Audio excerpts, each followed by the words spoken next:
할렐루야, 반갑습니다. 복되고 거룩한 주일 주님 앞에 오신 우리 모든 성도님들 한 분 한 분을 주님의 이름으로 축복합니다.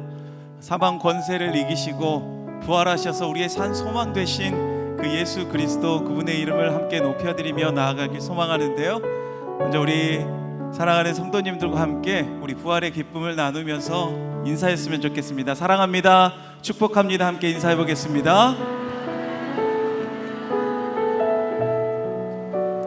네, 함께 우리 찬양하며 주님 앞에 나아갔으면 좋겠습니다. 우리의 산 소망 되신 그 예수 그리스도, 우리 주님의 이름을 함께 기쁨으로 높여드리며 함께 찬양하며 나아가도록 하겠습니다.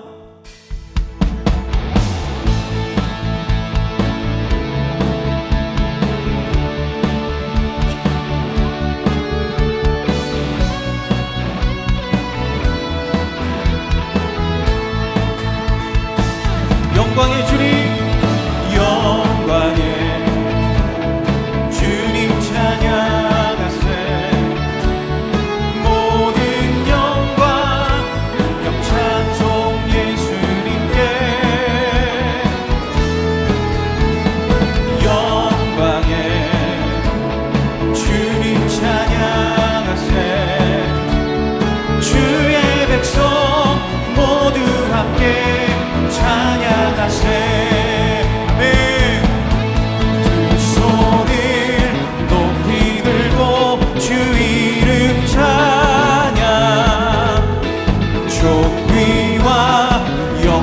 모두 주 예수님께. 영광의 주님 찬양하세. 죽으시고 부활하신 만왕의 왕. 우리 다시 한번 고백합시다.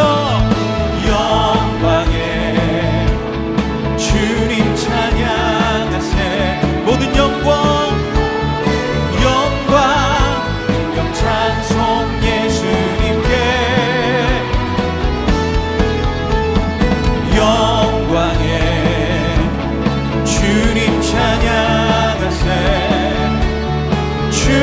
백성 모두 함께 찬양하세. 두 손을 높이 들고, 두 손을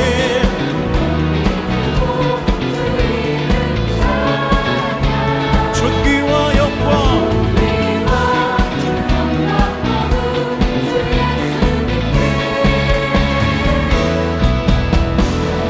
영광의 주님 찬양. 죽으시고 부활하신 만왕의 왕.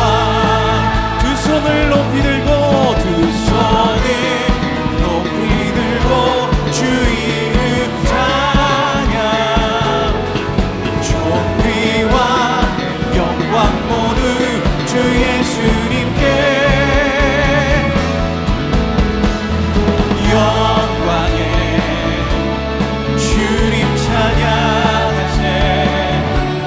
죽으시고 부활하신 만왕의 왕. 영광의 주님 찬양하세. 주님 찬양하세. 죽으시고 부활하신 만왕의 왕. 죽으시고 부활하신, 죽으시고 만왕의 왕. 한 번 더 죽으시고 부활하신, 부활하신 만왕의 왕. 할렐루야. 우리의 소망 되신 주님께 감사와 경배의 박수 드립니다. 아멘. 우리 계속해서 박수 치며 우리 살아계신 그 주님 함께 기쁨으로 찬양하며 나아갑시다. 주 하나님, 독생자 예수 날 위하여 오시렸네. 내 모든 죄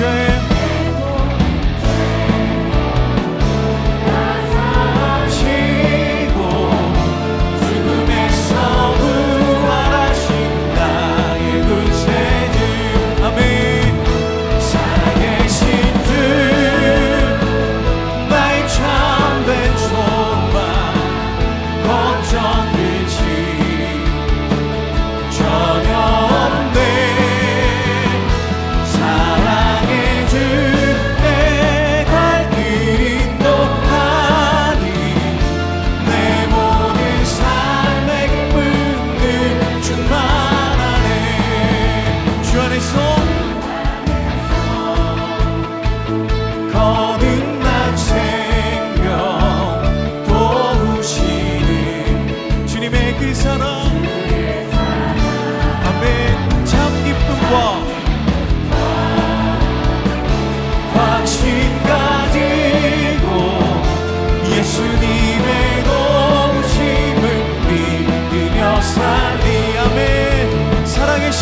찬양합시다. 그 언젠가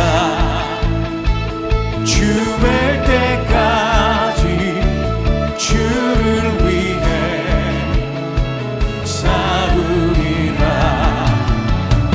승리의 길 멀고 험해도 주님께서 나의 앞길 지켜주시리. 아멘. 살아계신 주님, 나의 참된 소망 걱정들지 전혀 없네. 사랑의 주내 갈 길 인도하니 내 모든 삶의 기쁨들. 한 번 더. 살아계신 주님, 나의 참 소망 되신 걱정되지 전혀 없네. 사랑의 주내 갈 길 인도하니 내 모든 삶의 기쁨 늘 충만하네. 우리 함께 두 손 들고 살아계신 주, 살아계신 주,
주님 안에 모든 걱정들심 사라집니다. 전혀 없네. 사랑의 주내 갈 길 인도하니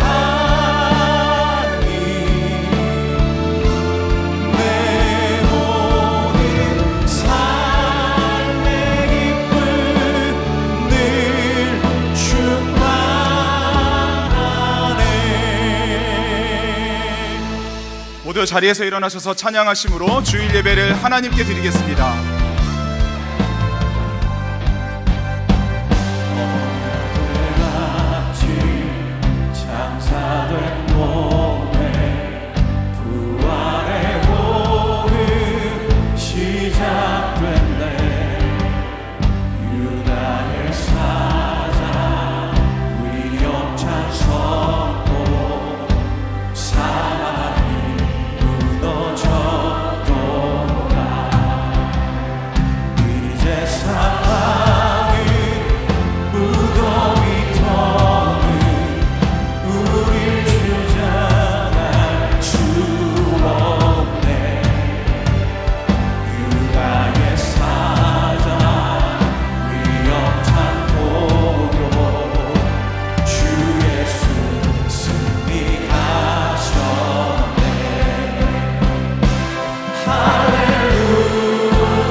예수께서 이르시되 나는 부활이요 생명이니 나를 믿는 자는 죽어도 살겠고 무릇 살아서 나를 믿는 자는 영원히 죽지 아니하리니 이것을 내가 믿느냐. 주여 그러하외다. 주는 그리스도시요 세상에 오시는 하나님의 아들이신 줄 내가 믿나이다. 하나님은 영이시니 예배하는 자가 영과 진리로 예배할지니라. 아멘. 사랑하는 성도 여러분, 하나님이 기뻐하시는 예배는 상한 마음과 통회하는 심령이라고 하셨습니다. 이 시간 성령께서 깨닫게 하시는 잘못들을 가지고 진실한 마음으로 각자 입을 열어 참회하는 기도를 드리겠습니다.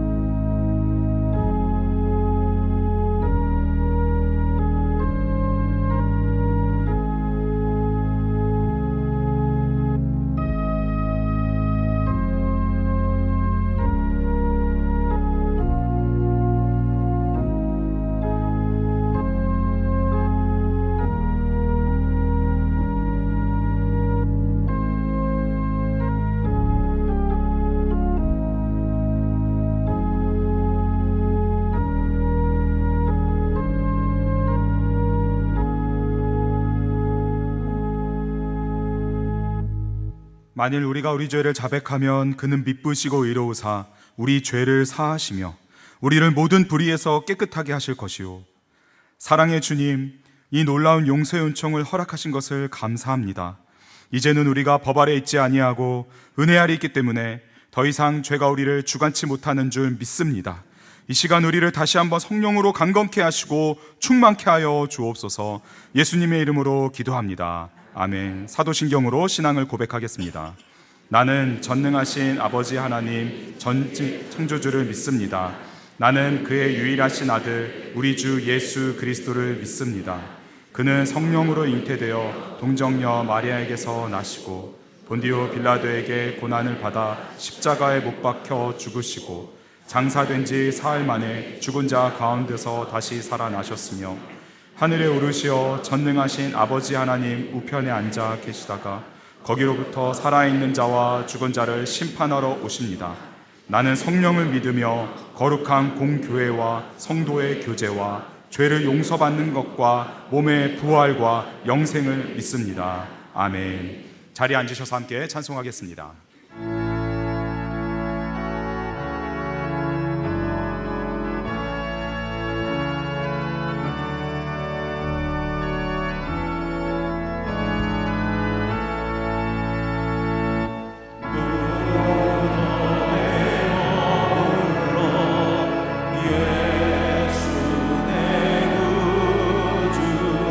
새벽 기다렸네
부활이요 생명이신 예수님, 죽음을 이기시고 생명의 빛으로 부활하신 예수님께 존귀와 영광을 올려드립니다.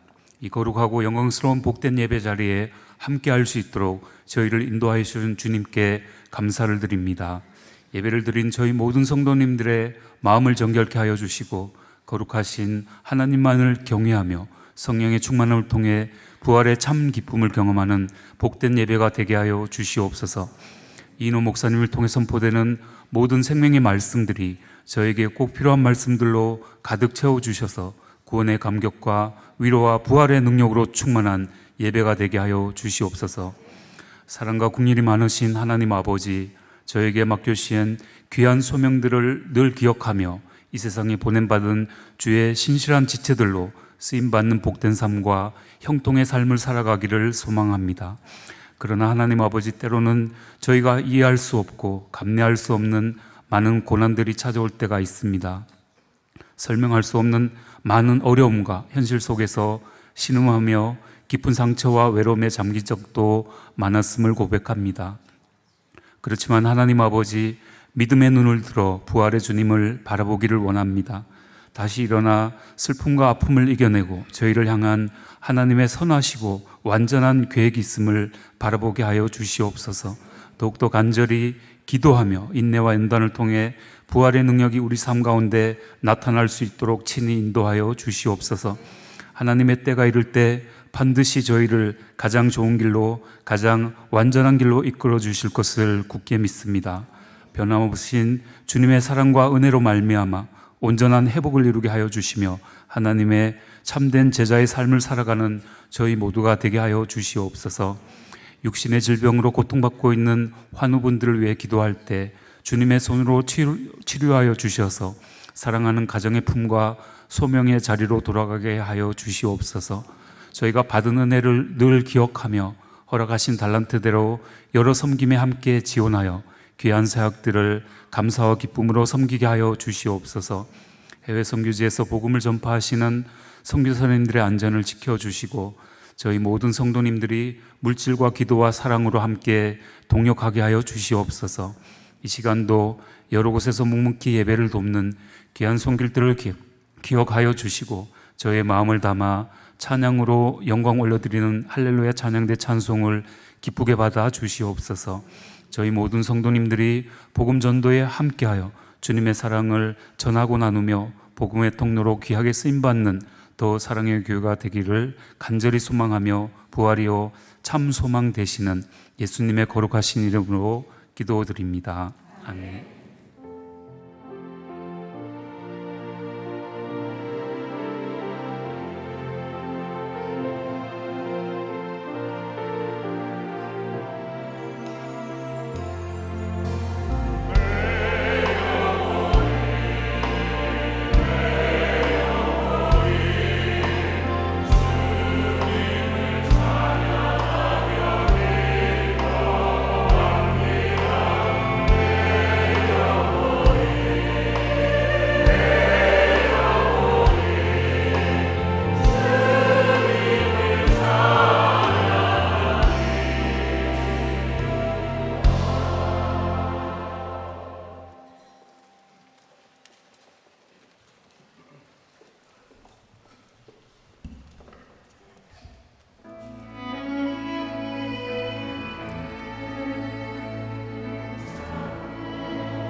가르치고 치유하고 전파하는 더 사랑의 교회 분립개척이 다시 시작됩니다.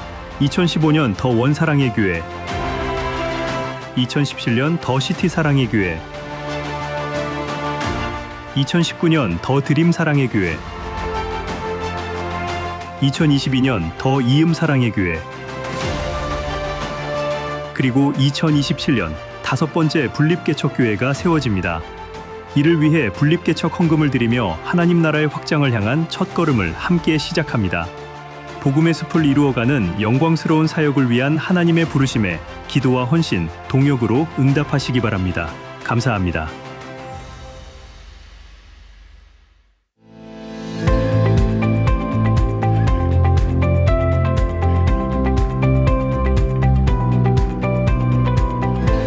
더 사랑의 교회 예배에 참여하신 모든 분들을 주님의 이름으로 환영합니다. 새로 오신 분은 예배가 끝난 직후 3층 새가족실에 오셔서 등록해 주시면 감사하겠습니다. 가등록 후 담당 교역자의 등록 신방을 받으시면 정식 등록 교인이 됩니다. 오늘 새가족방 강의는 3과입니다. 고난주간 특별 새벽 기도회가 지난주에 은혜 가운데 진행되었습니다. 십자가로 향하신 예수님의 마지막 일주일을 매일 깊이 묵상하는 시간이었습니다. 더불어 성금요 예배를 드리며 십자가에서 이루신 예수님의 구속의 은혜를 이인호 목사님의 말씀을 통해 받았고, 이어서 성찬식을 함께하며 공동체를 그리스도의 살과 피로 하나 되게 하시는 축복을 누렸습니다. 계속해서 십자가 복음의 길을 믿음으로 걸어가시기 바랍니다. 오늘 1부부터 5부까지 다시 사신 예수님을 기뻐하며 부활주일 예배를 드립니다. 감사 헌금은 부활절 감사 헌금 봉투 혹은 온라인 계좌를 사용해 주시기 바랍니다. 2026 수원 부활절 대축제가 주일 오후 4시, 퍼레이드를 시작으로 오후 5시 행궁광장에서 페스티벌로 열립니다. 다음 주에 드리는 비전 헌금은 한평 헌금과 분립개척을 위해 함께 드립니다. 다음 세대와 지역사회 그리고 제5호 분립개척을 위한 비전 헌금에 성도님들의 많은 참여를 바랍니다. 부활절 계란 전도축제가 오늘부터 4월 11일 토요일까지 한 주 동안 진행됩니다. 다락방별로 정성껏 포장한 계란과 예배 후 마당에서 드리는 계란을 받아 전도지와 함께 행복축제에 초대할 VIP 또는 이웃들에게 전해주시기 바랍니다. 전교인 기도폭풍 집회가 4월 12일 주일 오후 4시 사랑의 교회 안성수양관에서 있습니다. 자세한 내용은 주보 6면을 참조해 주시기 바랍니다. 황규한 집사, 김영숙 후원사의 자녀 황지윤 자매의 결혼식이 금주 토요일 오전 11시 고려대학교 교우회관에서 있습니다. 이청년부 박재현 형제와 이청년부 광민경 자매의 결혼식이 금주 토요일 오후 1시 삼성 ENA 1층 리더스홀에서 있습니다. 이청년부 민경준 형제의 결혼식이 금주 토요일 오후 2시 아펠가무 4층에서 있습니다. 이청년부 최문기 형제와 이청년부 안선영 자매의 결혼식이 금주 토요일 오전 11시 30분 그랜드힐 컨벤션 2층 사브리나 홀에서 있습니다. 신영미 집사의 장녀 정지영 자매의 결혼식이 금주 토요일 오후 2시 서울 엘로라인 가든에서 있습니다. 쇼미더 콘서트 시즌3 참가 신청 안내, 섬김이 모집, 교우 동정은 주보를 참조해 주시기 바랍니다.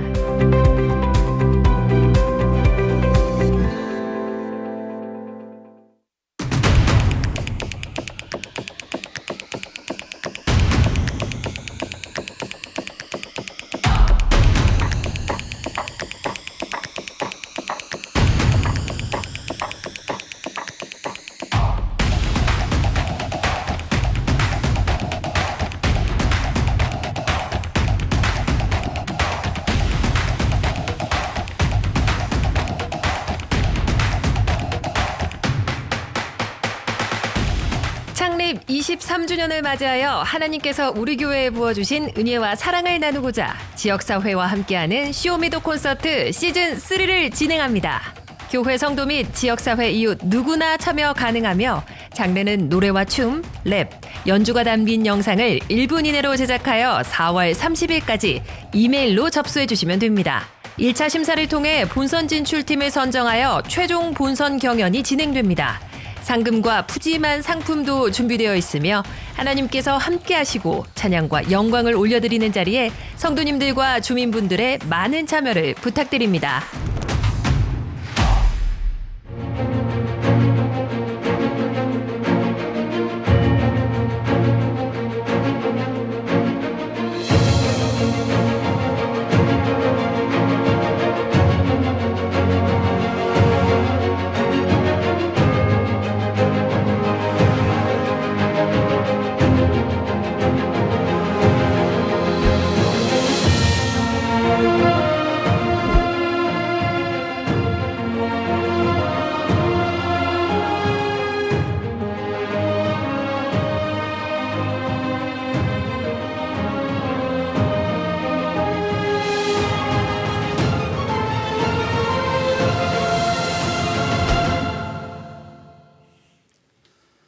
할렐루야. 부활주일 예배 오신 모든 성도님들을 기쁨으로 환영합니다. 이 시간 함께 예배드리는 소중한 분들과 인사 나누실 텐데요. 예수님 부활하셨습니다. 우리 함께 인사 나누겠습니다. 주일 예배 처음 오신 분들을 기쁨으로 환영합니다. 등록을 하거나 안내받기 원하시는 분들은 예배 후에 3층 새가족 등록부실로 오시면 필요한 안내와 도움을 받으실 수 있습니다. 부활절 계란 전도 축제를 오늘부터 토요일까지 진행합니다. 1층 마당에서 계란과 전도지를 받으셔서 VIP와 이웃에게 예수님의 사랑과 함께 전해주시기 바랍니다. 정교인 기도 폭풍 집회가 다음 주일 오후 4시 사랑의 교회 안성수양관에서 진행됩니다. 은혜가 쏟아부어지는 자리에 모두 함께 해주시기 바랍니다. 오늘 우리에게 주시는 하나님의 말씀 함께 읽겠습니다.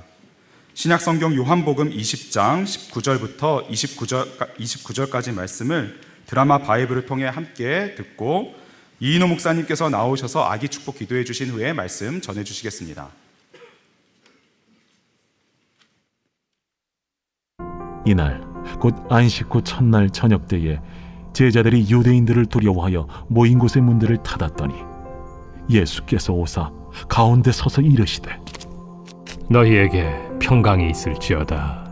이 말씀을 하시고 손과 옆구리를 보이시니 제자들이 주를 보고 기뻐하더라. 너희에게 평강이 있을지어다. 아버지께서 나를 보내신 것 같이 나도 너희를 보내노라. 이 말씀을 하시고 그들을 향하사 숨을 내쉬며 이르시되 성령을 받으라.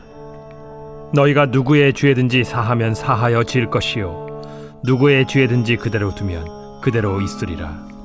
12 제자 중에 하나로서 디드모라 불리는 도마는 예수께서 오셨을 때에 함께 있지 아니한지라. 다른 제자들이 그에게 이르되 우리가 주를 보았노라.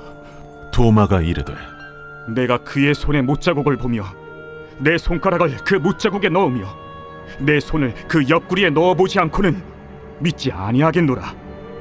8회를 지나서 제자들이 다시 집안에 있을 때에 도마도 함께 있고 문들이 닫혔는데 예수께서 오사 가운데 서서 이르시되 너희에게 평강이 있을지어다. 도마에게 이르시되 네 손가락을 이리 내밀어 내 손을 보고 네 손을 내밀어 내 옆구리에 넣어보라. 그리하여 믿음 없는 자가 되지 말고 믿는 자가 되라. 나의 주님이시여 나의 하나님이시니이다. 너는 나를 본고로 믿느냐? 보지 못하고 믿는 자들은 복되도다.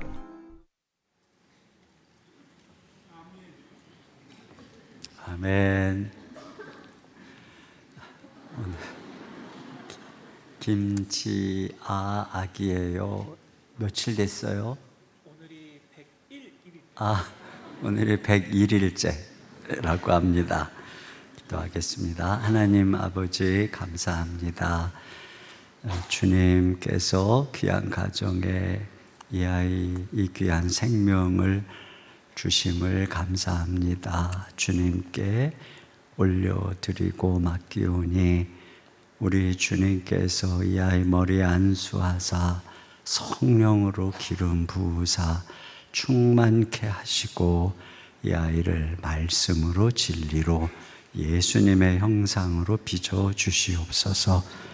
기도 잘하고 지혜도 충만하며 걸음걸음 만남의 축복주사 형통케 하시고 천군 천사로 이 아이를 늘 호위하여 주옵소서.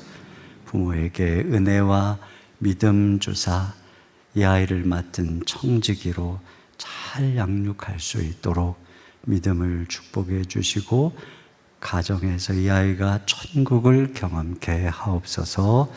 예수님 이름으로 기도하옵나이다. 아멘. 우리 박수로 이 아이를 축복합니다.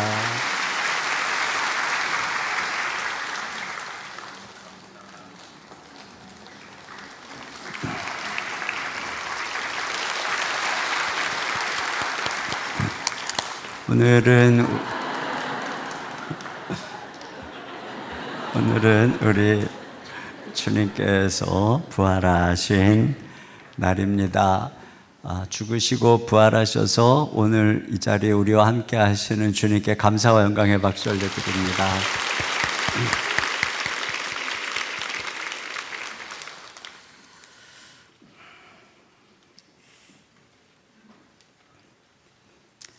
2차 세계대전이 끝난 후 필리핀의 한 깊은 정글에서 있었던 일입니다.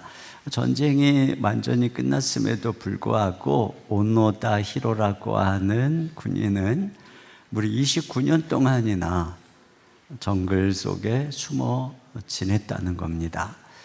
하늘에서 전쟁이 끝났다는 전단지가 수없이 뿌려지고 또 수색 대원들이 확성기로 종전을 알렸지만 그는 그것을 믿지 않았던 것입니다. 이와 비슷한 일이 오늘 제자들에게 일어났어요. 예수님이 부활절 아침 무덤이 열리고 부활하셨어요. 그리고 그것을 여인들이 보고 전해 주었음에도 불구하고 그들이 믿지 않았습니다. 그래서 그들은 두려워서 문을 꼭 잠그고 있는 것입니다. 그런데 오늘 본문에는 바로 그 문을 뚫고 부활하신 예수님이 그들에게 나타나시는 장면인데요. 우리 여기서 오늘 부활의 은혜가 우리에게 어떤 것인지를 좀 생각해 보려고 합니다.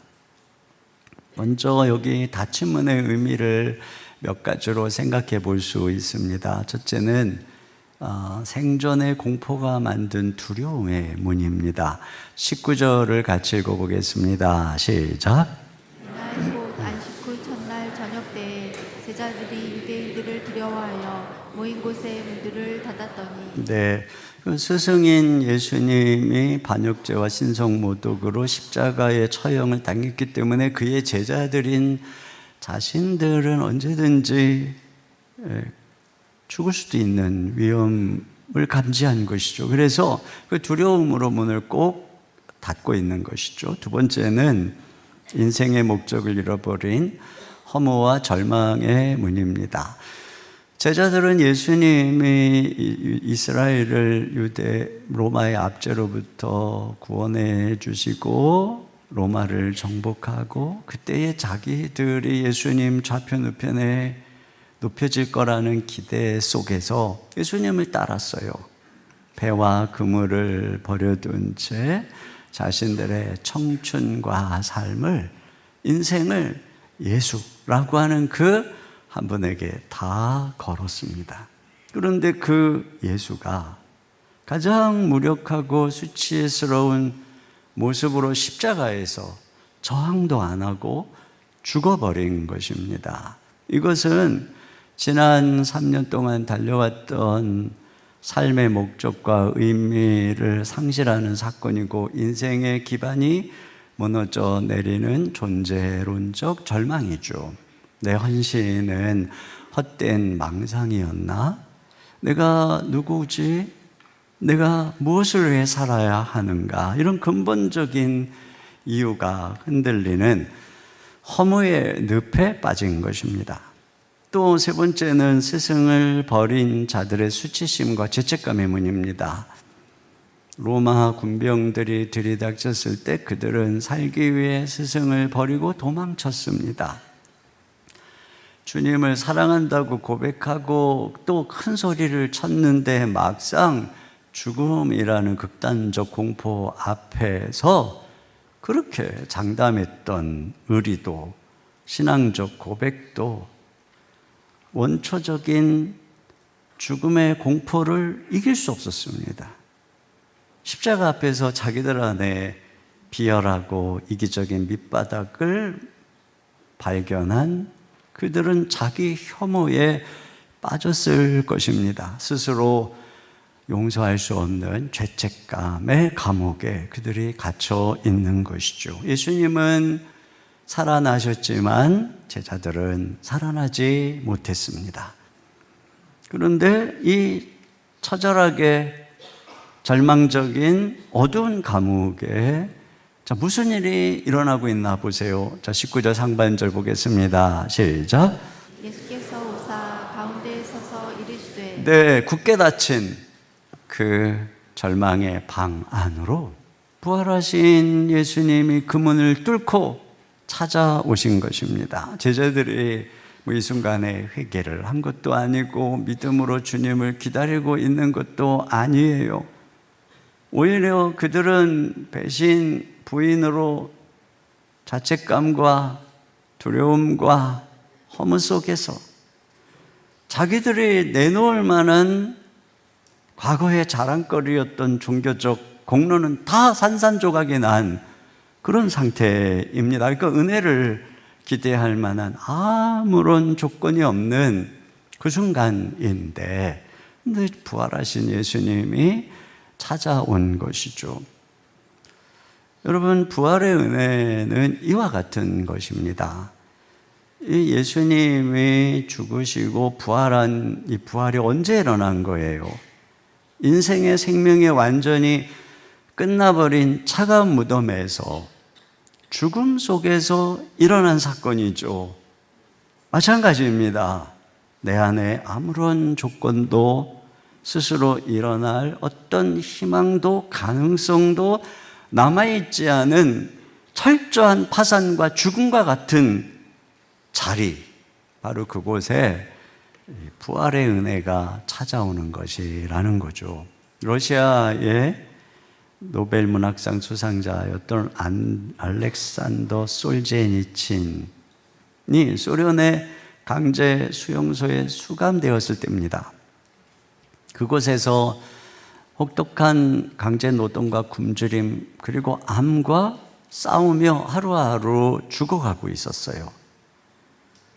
더 이상 견딜 수 없었던 그는 어느 날 노동을 멈추고 땅바닥에 주저앉았습니다. 감시병이 달려와 자기를 총으로 쏴주기만 기다렸습니다. 그런데 그때 이름을 모르는 한 죄수가 그에게 다가와서 말없이 솔지친 옆에 앉더니 지팡이로 그 차가운 흙바닥에 그림 하나를 그렸는데 그것은 바로 십자가였습니다. 솔제니치는 훗날 그날의 기억을 회고록에서 이렇게 기록을 했어요. 그 흙바닥에 그려진 투박한 십자가를 보는 순간 내 영혼에 생명의 빛이 뚫고 들어오는 것을 느꼈다. 십자가가 나에게 속삭였다. 너는 혼자가 아니다. 내가 너와 함께 고난당하고 있다. 그 순간 나의 영혼에 다시 살아야 할 이유와 힘이 솟구쳤다. 인간의 소망, 어떤 가능성이 0%가 된 그 파산의 자리에 하나님의 은혜의 100%가 임하는 순간인 것이죠. 이것이 바로 부활의 은혜입니다. 우리가 사방이 막힌 무덤과 같고 숨막히는 절망 속에 갇혀있다 할지라도 죽음에서 부활하신 예수님은 그 모든 죽음과 절망을 뚫고 오늘도 우리의 삶 속에 찾아오시는 분, 그분이 바로 우리 부활의 주님이고 그것이 부활의 은혜인 줄로 믿습니다. 자, 그런데 그렇게 찾아오신 주님이 제자들에게 하신 첫 마디가 뭔가 볼까요? 19절 하반절입니다. 시작. 예수께서 오사 가운데 서서 이르시되 너희에게 평강이 있을지어다. 왜 인간의 상식으로 생각할 때 지금 거기 방 안에 있는 인간들이 어떤 인간들입니까? 예수님 십자가 질 때 다 도망가고 뭐 부인하다 못해 저주까지 하면서 부인했던 뭐 그 제자들에게 주님이 오셔서 지금 이게 당연히 기대하는 말은 너희가 어떻게 나한테 그럴 수 있냐? 내가 십자가에서 피 흘려 죽을 때 너네 다 어디 갔었냐? 뭐 이렇게 책망하는 것이 당연한 것인데 이게 주님이 하신 말씀은 그런 책망이 아니고 평강이에요. 너희에게 평강이 있을지어다. 주님은 제자들의 실패도 배신도 부인도 다 하세요. 근데 왜 이렇게 말씀하시는 걸까요? 그 이유를 우리는 그 다음 주님의 행동에서 볼 수 있어요. 주님은 제자들에게 주님 손에 있는 못자국의 상처, 그리고 이 허리에 있는 창자국의 상처를 보여주셨어요. 그랬더니 제자들이 그것을 보고서야 주님을 보고 기뻐했다. 이렇게 기록하고 있거든요. 자, 20절 같이 보겠습니다. 시작. 이 말씀을 하시고 손과 옆구리를 보이시니 제자들이 주를 보고 기뻐하더라. 네. 처음에는 제자들이 주님 보고 뭐 당황했겠죠. 어쩔 바를 몰랐겠죠. 그런데 주님 손과 옆구리의 상처를 보고서 그제서 기뻐했다. 이렇게 기록하고 있습니다. 왜 그랬을까요? 여러분, 이 상처는 단순히 그분이 그냥 십자가에서 순환을 당했다, 이런 말이 아니라 그분의 죽음이 바로 우리를 위한, 내가 너희를 위해서 십자가에서 고난을 받아 죽은 메시아다라고 하는 메시지였기 때문에 그런 것입니다. 이 요한복음은 처음부터 예수님을 세상 죄 지고 가는 하나님의 어린 양이다, 이렇게 소개를 하고 있어요. 그리고 이제 이 요한복음 20장에 나타난 우리 주님의 상처는 바로 예수님이 십자가에서 우리의 죄를 지신 어린 양으로 고난을 당하셨구나 하는 것을 보여주는 것이고, 그리고 부활하셨다는 것을 보여주는 것이죠. 그 상처는 말하는 거예요. 내가 너희가 받을 저주, 너희가 받을 책망, 너희가 받을 경멸과 수치를 내가 다 짊어지고 십자가에서 죽었다, 이렇게 말씀하는 것이죠. 자, 그리고 주님께서 이렇게 부활하셔서 그들에게 나타난 것이죠. 이게 무엇을 의미하는 것이겠습니까? 그것은 바로, 이 주님의 부활은 바로 예수님이 십자가에서의 이 대속의 사역이 헛되지 않았다 라고 하는 하나님의 확인, 이게 바로 부활인 것이에요. 그래서 영국의 유명한 설교자 찰슨 스펄전 목사님이 이와 같이 얘기했어요. 그리스도가 무덤에 계신 동안에는 하나님이 대속물을 받으셨는지 하늘도 땅도 알 수 없었다. 인류 구원의 위대한 대헌장에 하나님의 인장이 필요했다. 그리스도가 아버지의 권능으로 죽은 자 가운데서 살아나 밖으로 나오시던 그때 주님의 구속의 대헌장에 인장이 찍혔다. 그러니까 부활이 바로 이 부활이 어린 양으로 오신 예수님의 십자가 대속이 완성되었음을, 그걸 하나님이 인정하셨음을, 그걸 하나님이 받으셨음을 바로 인정하는 증거라고 하는 것입니다. 그러니까 지금 죽으시고 부활하셔서 나타나 이렇게 평강을 선포하는 이 평강은 값싼 위로도 일상적 인사도 아닌 거예요. 주님께서 모든 대가를 다 지불하시고 선포하시는 평강이죠. 그래서 히브리서의 샬롬, 이 평강은 모든 파괴된 관계의 회복을 의미하는 것입니다. 내가 너의 모든 죄를 다 짊어졌다. 너희들의 비겁함도 너희들의 배신도 내가 십자가의 보혈로 다 덮었다. 내가 십자가에서 너와 자리를 바꿨다. 그러므로 이제 더 이상 너희가 이 죄책감의 감옥, 수치심의 감옥, 두려움의 감옥, 허무의 감옥에 갇혀있지 마라. 자격 없음의 감옥, 자기 혐오의 감옥에 갇혀있지 말라라고 하는 그런 선포인 것입니다. 그러니까 그 주님의 나타남이 제자들에게 기쁨이 된 것이에요. 여기 또 도마의 이야기가 나오는데, 이 첫 번째 주님이 나타나셨을 때 도마가 그 자리에 없었어요. 그러니까 항상 이와 같이 이렇게 공동체에서 이렇게 떨어질 때 늘 문제가 생겨요. 그래가지고 뒤늦게 이제 제자들이 우리 예수님 봤다, 예수님 부활했다 그러니까 도마가 뭐라 그러는가 보세요. 25절입니다. 시작. 내가 그의 손에 못자국을 보며 내 손가락을 그 못자국에 넣으며 내 손을 그 옆구리에 넣어보지 않고는 믿지 아니하겠노라 하니라. 내가 직접 보고 손가락을 그 상처에 넣어보지 않으면 난 못 믿어. 이렇게 이야기를 하는 거예요.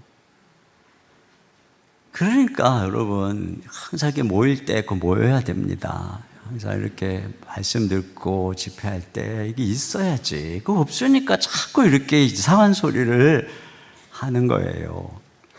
그러니까 이 의심하는 도마 한 사람을 위해서 예수님이 8일 후에 또다시 나타나시는 거예요.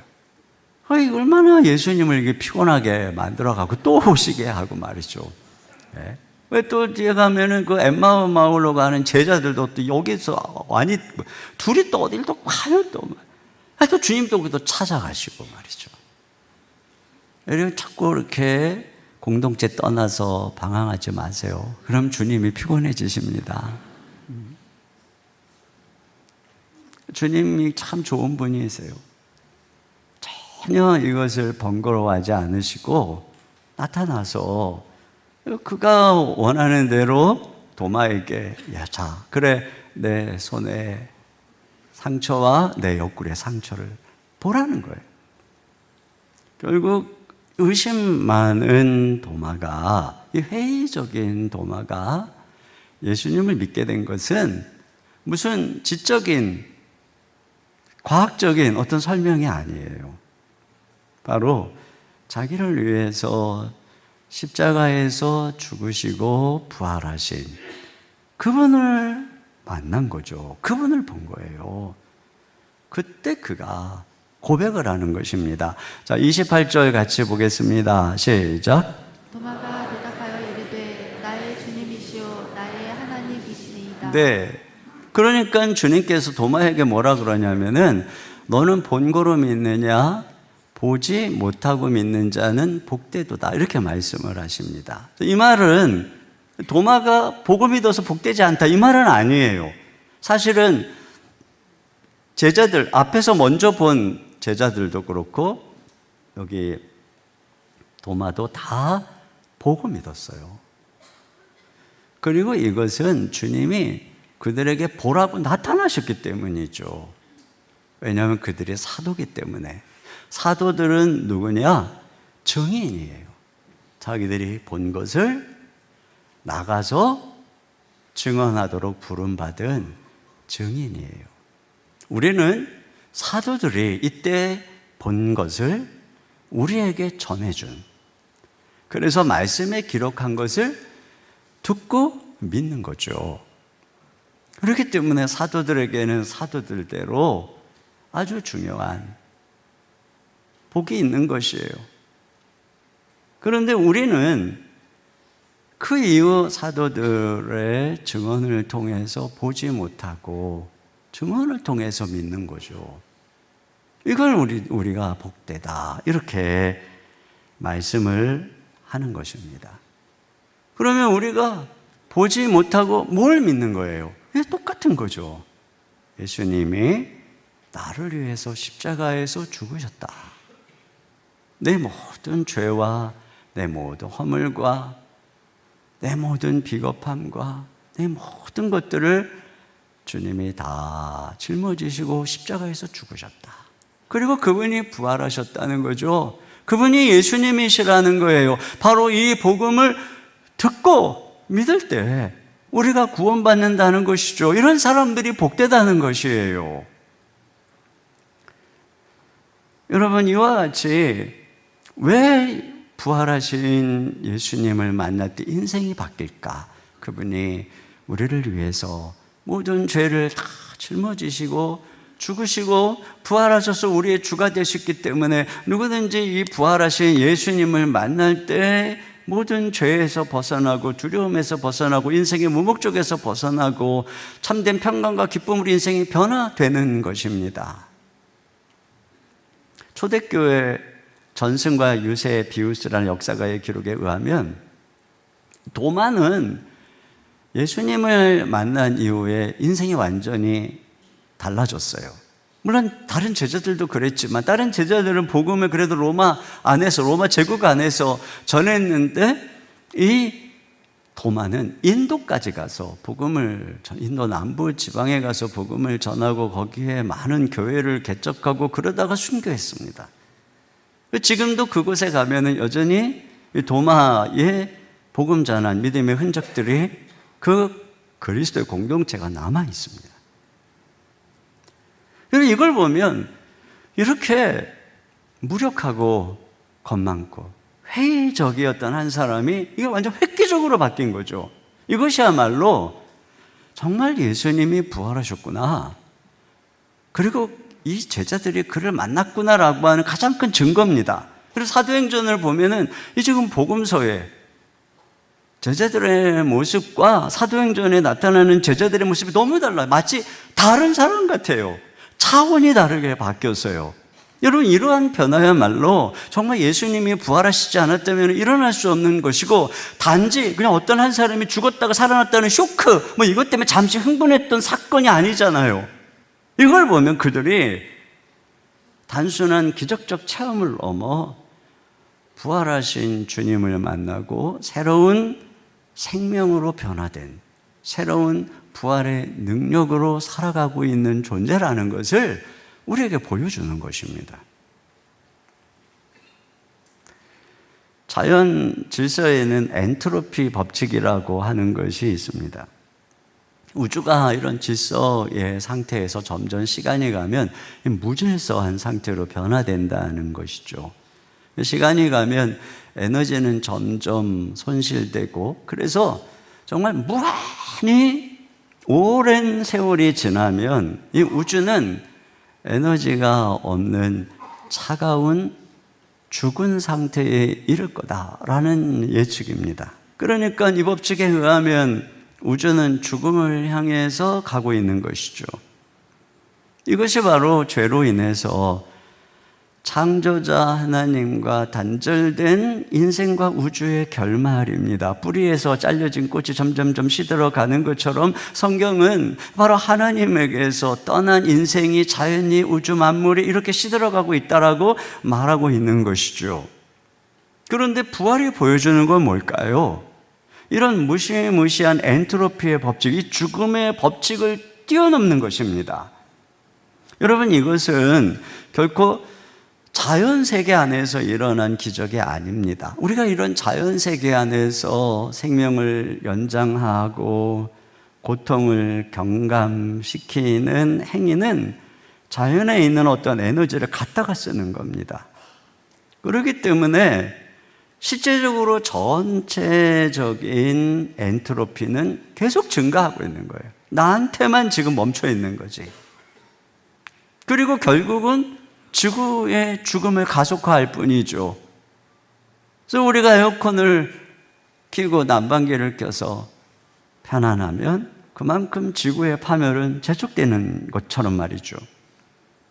그런데 우리 예수님의 부활은 이 세상에 어떤 에너지를 통한 것이 아니라 창조주 하나님에게서부터 들어온 능력이란 말이죠.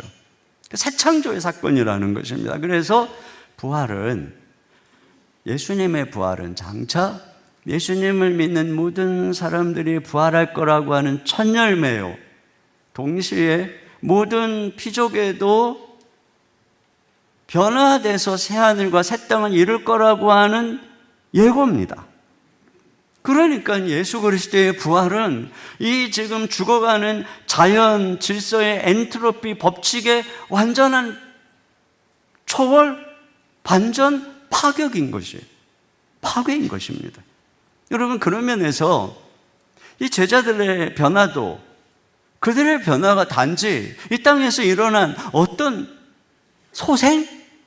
이것으로 인한 영적 체험으로 인한 기적의 경험으로 인해서 흥분된 내적 감동이었다면 아마 시간이 가면 그것들이 식어졌겠죠. 감동이 큰 만큼 실망도 커졌을 것입니다. 그리고 조만간 그 믿음은 회의로, 의심으로 바뀌고, 열정은 냉담으로, 헌신은 배교로, 어려움 앞에서 배교로 바뀔 것입니다. 그러나 이들의 변화는 순교 앞에서도 꺾이지 않고 세월이 지나도 식어지는 게 아니라 점점 강력해져서 이러한 변화의 행렬은 교회를 이루고 누룩처럼 온 세상에 번성해서 오늘 여기까지 이른 것을 우리가 알 수 있는 것이에요. 그러니까 이것은 무엇인가 그때의 어떤 이상한 일이 일어났었다, 소생이 있었다, 이것으로는 전혀 설명할 수 없는 것이죠. 정말 그분이 부활하셨고 지금도 살아계시지 않다면 일어날 수 없는 그 어마어마한 증거 위에 우리가 지금 놓여 있는 것입니다. 그러므로 여러분, 그 부활의 예수님을 만나면 과거에 이 제자들에게 그랬던 것처럼 오늘도 완전히 파산했고 부서진 인생이 회복되는 정도가 아니라 완전히 재창도 되는 것이고 과거하고는 차원이 달라진 인생으로 변화되는 것입니다. 영화 언브로큰의 실제 주인공으로 알려진 루이 잠페린이라고 하는 분이 있는데 촉망받는 올림픽 육상 국가대표였습니다. 2차 세계대전이 발발해서 그는 폭격기 승무원으로 참전을 했는데 태평양에서 추락을 합니다.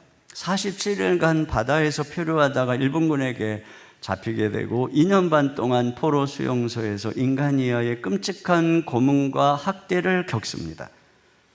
전쟁이 끝나서 고향으로 돌아왔을 때 그의 영혼은 완전히 철저히 파괴된 상태였어요.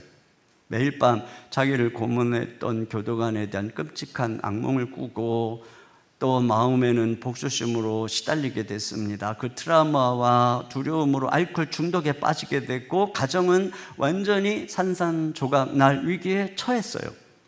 그러던 어느 날 아내의 간곡한 부탁으로 억지로 그 동네의 어느 천막 부흥 집회에 참여를 하게 되는데 거기서 극적으로 주님을 만나게 됩니다. 부활하신 예수님을 만나게 됩니다. 그를 위해 죽으시고 부활하신 주님의 압도적인 은혜가 이 처절하게 망가진 그의 영혼의 문을 뚫고 들어간 것이죠. 그 앞에 눈물을 흘리며 무릎을 꿇고 예수님을 영접한 그날 밤부터 놀라운 일이 일어났어요. 수년간 그를 괴롭게 하던 악몽이 싹 사라지고 더 이상 악몽을 꾸지 않았을 뿐 아니라 알코올 중독의 술도 완전히 끊어버리고 또 복수심에 불타던 그가 자진해서 일본으로 건너갑니다. 거기 전범 수용소에 갇혀있던 자신의 옛 교도관들을 일일이 찾아가서 끌어안고 눈물로 그들에게 용서와 부활의 복음을 전한 것이에요. 여러분, 이것이 어찌 단순한 도덕적 교화, 심리적 변화로 이런 일들이 일어날 수 있겠습니까? 정말 주님께서 부활하셔서 그 영혼에 찾아오지 않았다면 있을 수 없는 완전한 변화, 차원이 다른 변화가 일어나고 있는 것이죠. 오늘 부활의 주님은 우리에게 동일하게 임재하십니다. 우리가 지금 어떤 상황에 있든지 우리의 마음을 열고 부활하신 주님께 나아가면 주님이 여러분의 인생을 차원이 다르게 변화시켜 주실 줄로 믿습니다. 마지막으로 이제 주님께서는 그 제자들을 향해서 세상으로 가라고 보내세요. 자, 20절 하반절 볼까요? 시작. 아버지께서 나를 보내신 것 같이 나도 너희를 보내노라.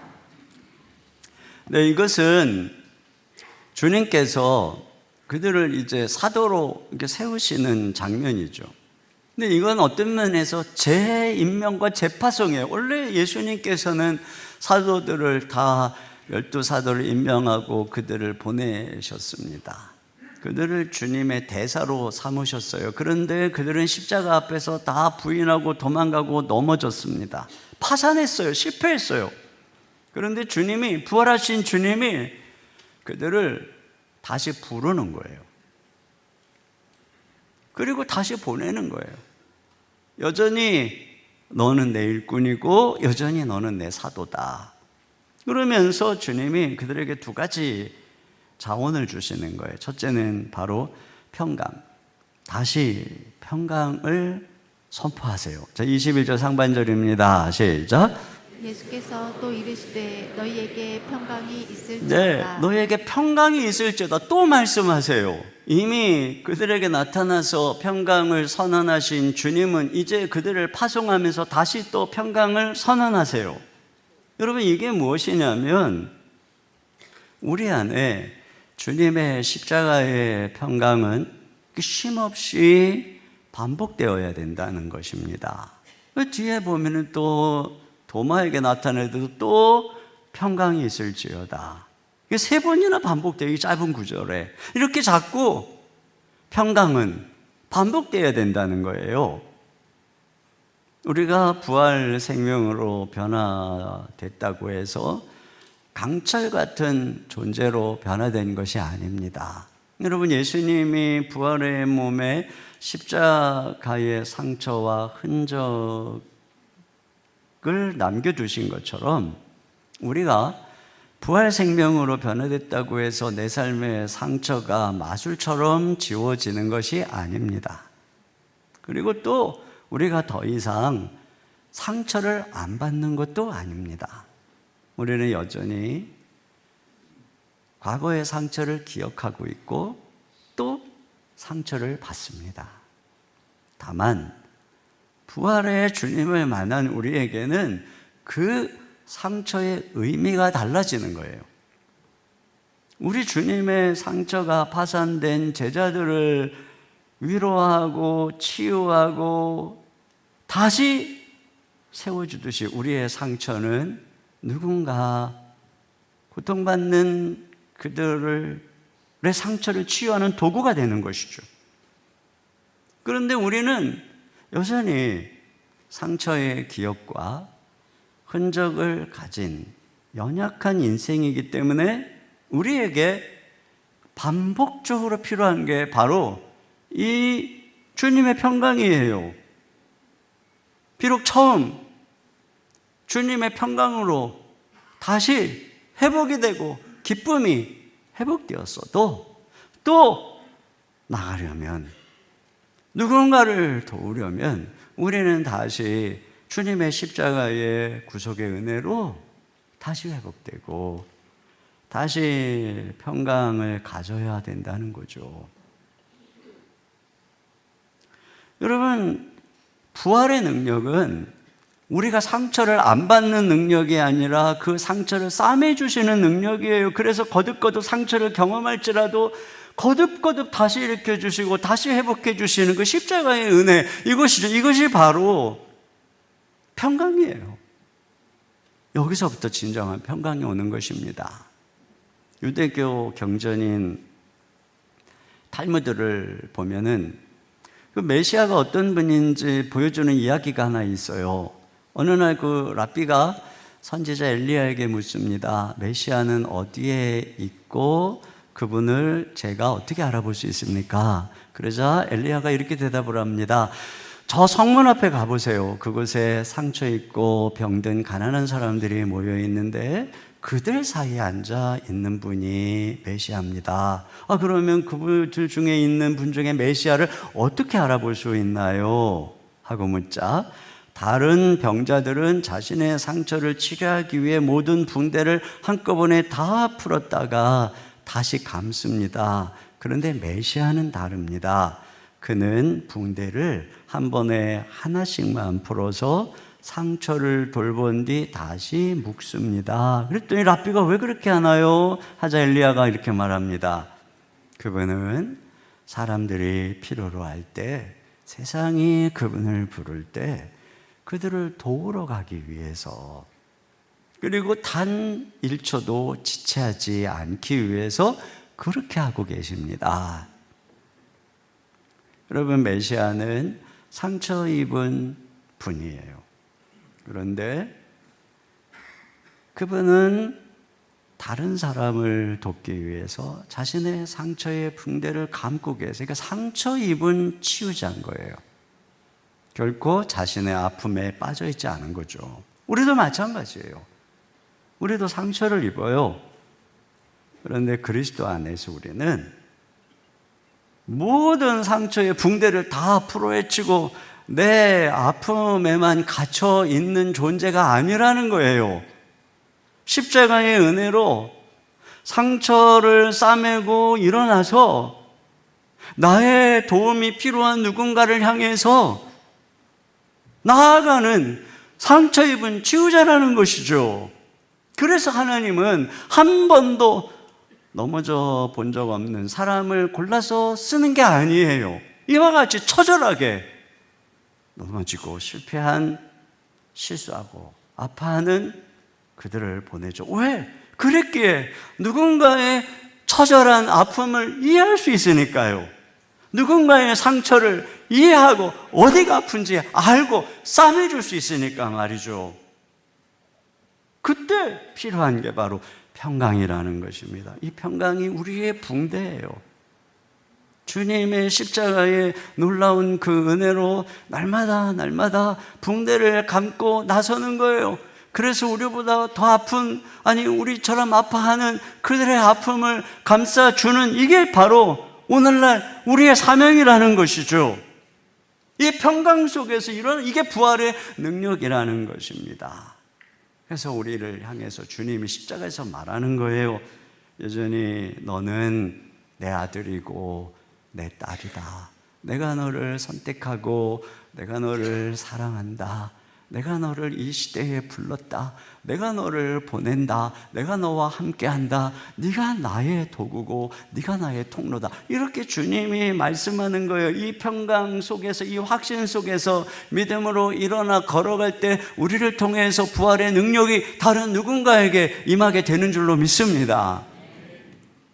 그리고 평강을 선포하시면서 주님이 또 한 가지 주신 것은 바로 성령의 숨결입니다. 22절 하반절입니다. 시작. 그들을 향하사 숨을 내쉬며 이르시되 성령을 받으라. 주님께서 숨을 하고 내쉬면서 성령을 받으라, 이렇게 말씀을 하고 계세요. 근데 이 장면 가만히 생각해 보면 창세기 2장에 하나님이 이 흙으로 사람을 지으시고 그 코에 생기를 하고 불어넣어주는, 이걸 생각하게 합니다. 그때 하나님께서는 인간을 창조하셨어요. 그런데 이제 그 인간이 타락했죠.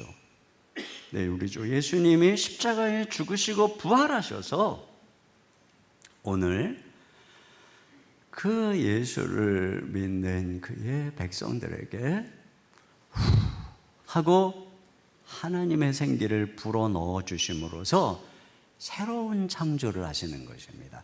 재창조를 하는 것입니다. 타락해서 죽은 그의 백성들을 이제 주님이 새로운 하나님의 백성으로 창조하고 있는 것이에요. 그래서 주님이 후 하고 내쉬면서 성령을 받으라 그랬죠. 그러니까 성령님이 누굽니까? 우리 그리스도의 영인 것입니다. 하나님의 숨결인 것입니다. 예수님 안에서 예수님을 죽은 데서 부활시키신 분이 성령이신 거예요. 그래서 그분이 우리 가운데 거할 때 우리 가운데 생명의 역사를 일으키시고 창조의 역사를 일으키시고, 그래서 우리 가운데 부활의 능력으로 임재하시는 것입니다. 또 이것은 이 에스겔 37장에 마른 뼈에 하나님의 생기가 불었을 때 그들의 커다란 군대로 일어나는 것과 같은 그 환상을 떠올리게 하는 것입니다. 그래서 지금 이들이 마른 뼈와 같아요. 다 죽은 존재와 같아요. 그런데 그렇잖아요. 그 어마어마한 그 제국 앞에서, 그 세력 앞에서 이 소수가 한 줌도 안 되는 그들은 진짜 말라 삐뚤어진 존재와 같죠. 그런데 그들에게 성령이 임하니까 정말 엄청난 일이 일어나는 거예요. 사도행전에 감히 상상도 할 수 없는 어마어마한 군대 용사가 돼서 그들을 땅끝까지 전진하는 것을 보게 되는 것입니다. 여러분, 이 성령님은 이와 같이 이 땅에서의 어떤 교훈도, 이 땅에서의 어떤 심리적인 힘도 아니에요. 그것은 바로 하나님의 영인 것입니다. 여기서 생기는 그 무엇인가가 아니라 저 예수 그리스도로 말미암아 하나님에게서 우리에게 부어지는 하나님의 영인 거예요. 여러분, 우리 인생이 어떻게 이 죽음의 엔트로피 법칙에서, 이 죽음의 세상에서 우리가 어떻게 걸어갈 수 있겠습니까? 어떻게 이 죽음의 세력, 세상의 사단 마귀의 세력을 이기고 걸어갈 수 있겠어요? 그것은 인간의 자원과 인간의 힘으로 되는 것이 아닙니다. 우리 부활하신 주님께서 우리에게 보내주신 성령님이 우리와 함께 할 때의 그 능력으로 우리는 우리의 한계를 뛰어넘는 것입니다. 우리는 우리의 이 비겁함과 이 두려움을 뛰어넘는 것입니다. 그리할 때 주님 우리를 담대하게 하시고 우리로 하여금 이 세상의 증인이 되게 하시는 것이에요. 이 주님께서 이와 같지 않은 것입니다. 그리고 너희들이 가는 곳에 너희들이 누구의 죄든 사하면 하늘에서도 그들의 죄를 사하리라, 그러면서 하늘의 권세를 덧입혀 주는 것이, 이것이 하나님의 백성들의 권세요, 이 땅의 교회의 권세요, 보냄받은 이들의 권세인 것이에요.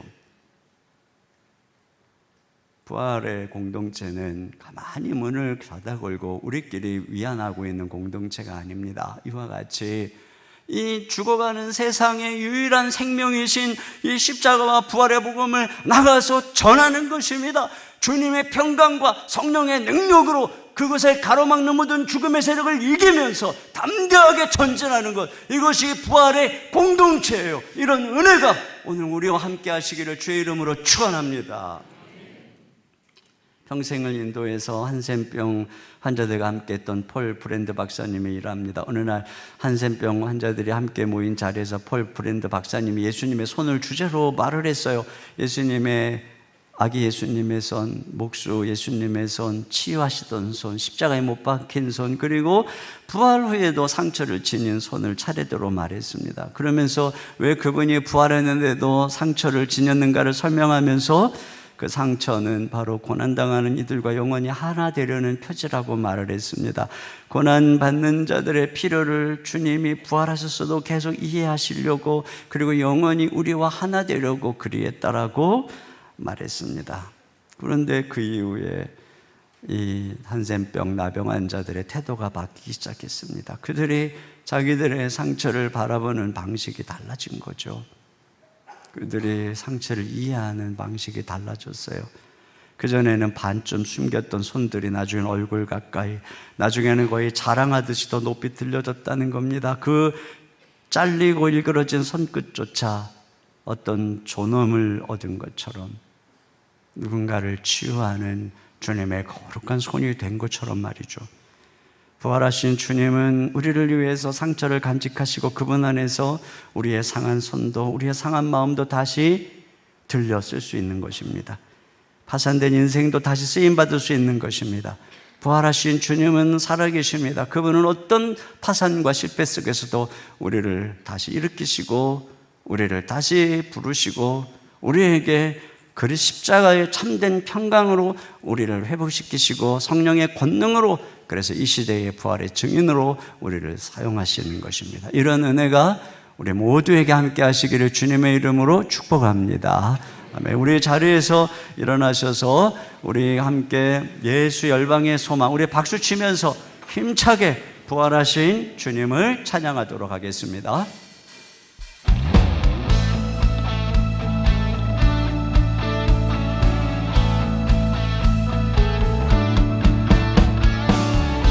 예수 열방의 소망, 예수 우리의 위로자, 주는 영원한 소망. 예수 어둠 속의 빛, 예수 변함없는 진리, 주는 온 땅에 빛이 되시네. 우리 위해 죽으시고 다시 사신 생명의 주, 주님만이 소망이요 변함없는 반석이라. 주님만이 온 세상을 비추시네. 또 죽음에서 부활하신 우리 구주 평강의 왕, 주를 믿는 모든 자의 소망 되신 주를 믿네.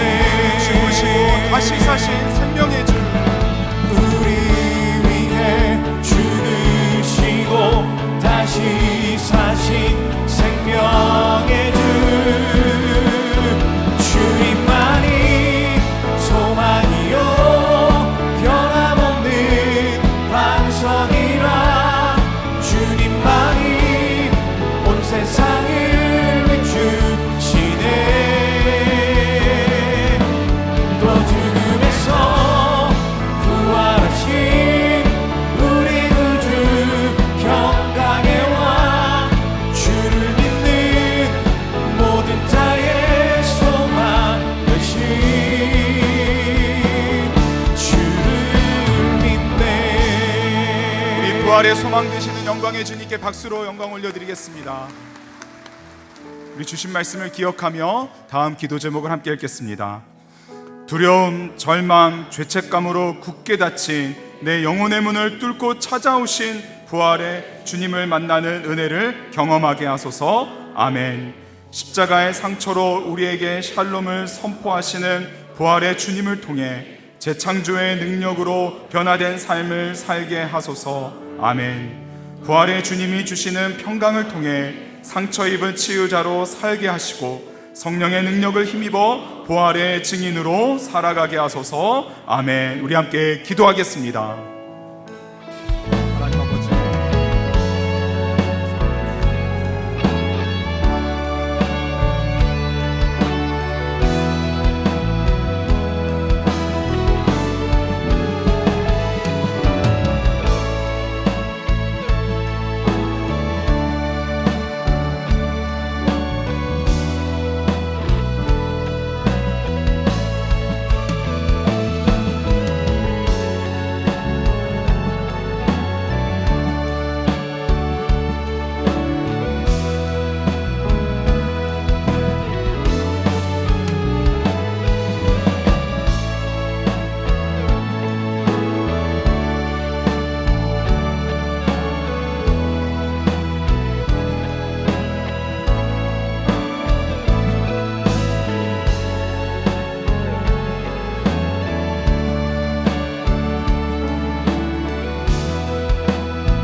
영원한 생명을 주신 하나님 아버지 감사합니다.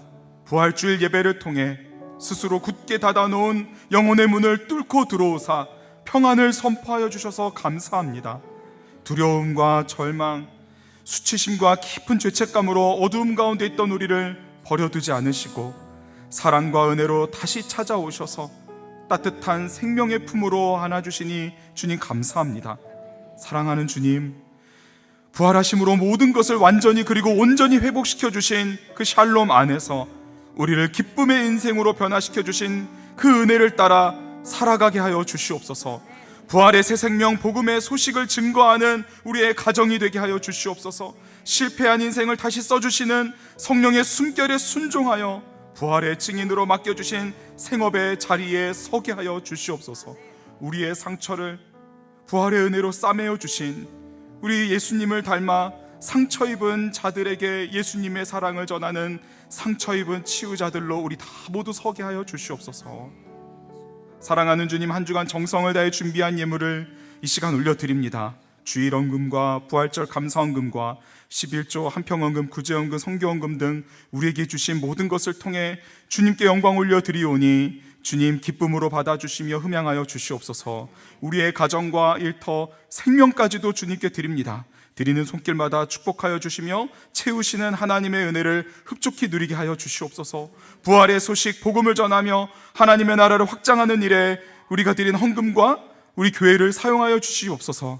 학업 중에 있는 우리의 자녀들 지혜와 명철을 더하여 주시고 군복무와 유학 중으로 출타 중인 우리의 자녀들 눈동자같이 지키사 주님의 영광을 위해 사용하여 주시옵소서.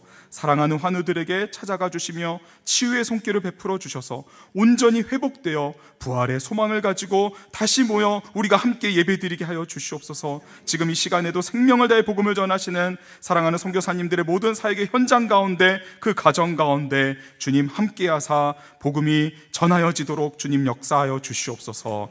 믿고 감사드리며 부활의 소망이 되시는 우리 구주 예수님의 이름으로 기도합니다. 아멘. 자리에 앉으셔서 준비하신 예물을 하나님께 드리겠습니다.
모두 자리에서 일어나셔서 함께 박수치며 찬양하도록 하겠습니다.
지금은 우리 주 예수 그리스도의 은혜와 우리 아버지 하나님의 무한하신 사랑하심과 성령님의 감화 감동 위로 교통하시는 역사가 우리 위에 죽으시고 부활하셔서 우리의 주가 되신 예수님과 동행하며 모든 절망의 문을 박차고 이 땅에 부활의 증인으로 걸어가기를 다짐하며 돌아가는 모든 성도님들 머리 위에 가정 위에 주의 몸된 교회와 이 민족과 열방과 모든 선교사님들 위해 이제로부터 영원토록 함께해 주시기를 간절히 축원하옵나이다. 아멘.